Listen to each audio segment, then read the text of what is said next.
ഇനി നമുക്ക് പൂരാവേശത്തിലേക്ക് പോകണം, പൂരനഗരിയിലേക്ക് പോകേണ്ടതുണ്ട്. ഞങ്ങളുടെ പ്രതിനിധി എബിയും ഭദ്രയും ഒക്കെ അവിടെ നമുക്കായി കാത്തിരിക്കുകയാണ് പൂരവിശേഷങ്ങൾ നൽകാൻ. അപ്പോൾ ഇപ്പോൾ VS സുനിൽകുമാർ അവിടെ സംസാരിക്കുന്നു, മാധ്യമങ്ങളെ കാണുന്നു, അതൊന്ന് കണ്ടുവരാം. വളരെ സ്മൂത്തായി ആഘോഷിക്കുക അല്ല പിന്നെ കണ്ട് ആസ്വദിക്കാൻ പറ്റുന്ന കാര്യമല്ല.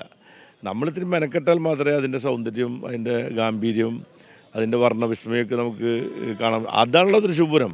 ഇവിടെ വരുമ്പോൾ നിങ്ങൾ എന്താണ് പൂഴി എറിഞ്ഞാൽ നിലത്ത് വീഴാത്ത രീതിയിലുള്ള ജനാവലിയുടെ ഉള്ളിൽ നിന്നുകൊണ്ട് 10,000കണക്കിന് ആൾക്കാർ ഇത് കാണല്ലേ, അവരത് എൻജോയ് ചെയ്യണം. അത് ഒരു കാഴ്ചയാണ്.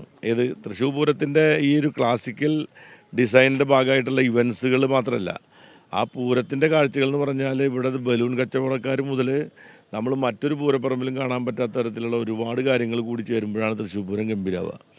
അപ്പോൾ അതിൽ മെനക്കെട്ട് കുറച്ച് വേറത്തെ കൊലിക്കേണ്ടി വരും.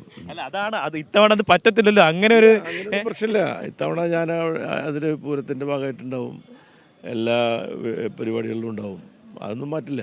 ഇനിയിപ്പോൾ ഈ പൂരത്തിന് കഴിഞ്ഞാൽ പൂരം 2 ദിവസം കൊണ്ട് കഴിയും, പക്ഷേ ഈ ഇലക്ഷൻ്റെ ഒരു പൂരം അതെങ്ങനെയായിരിക്കും? നമുക്ക് അതിൻ്റെ ഒരു ഇലക്ഷനിൽ കുഴപ്പമൊന്നുമില്ല, നമ്മൾ ജയിക്കും ഉഷാറായിട്ട്. പിന്നെ ഇലക്ഷൻ നല്ല ഇടതുപക്ഷത്തിനോട് നല്ല അനുകൂലമായ തരംഗം ഇവിടെയുണ്ട്. തൃശ്ശൂരിൽ ഇടതുപക്ഷ ജനാധിപത്യ മുന്നണി ഞങ്ങൾ ഈ സീറ്റ് തിരിച്ചു പിടിക്കും. അതിനുള്ള എല്ലാ ജോലികളും വർക്കും, അതായത് ജനങ്ങൾക്കിടയിലുള്ള ക്യാമ്പയിൻ നന്നായി നടക്കുന്നുണ്ട്. ആർക്കും ആശങ്ക വേണ്ട. ആശങ്കപ്പെടുന്നവരുണ്ടോ? അല്ല, ആശങ്കയിലുണ്ടല്ലോ ചോദിച്ചത്. നമുക്ക് അത്തരത്തിലുള്ളൊരു ആശങ്കയില്ല. എന്തായാലും ഏറ്റവും സ്നേഹത്തോടു കൂടി തന്നെ എല്ലാ ആശംസകളും സുല്ലേട്ടൻ നൽകുകയാണ്.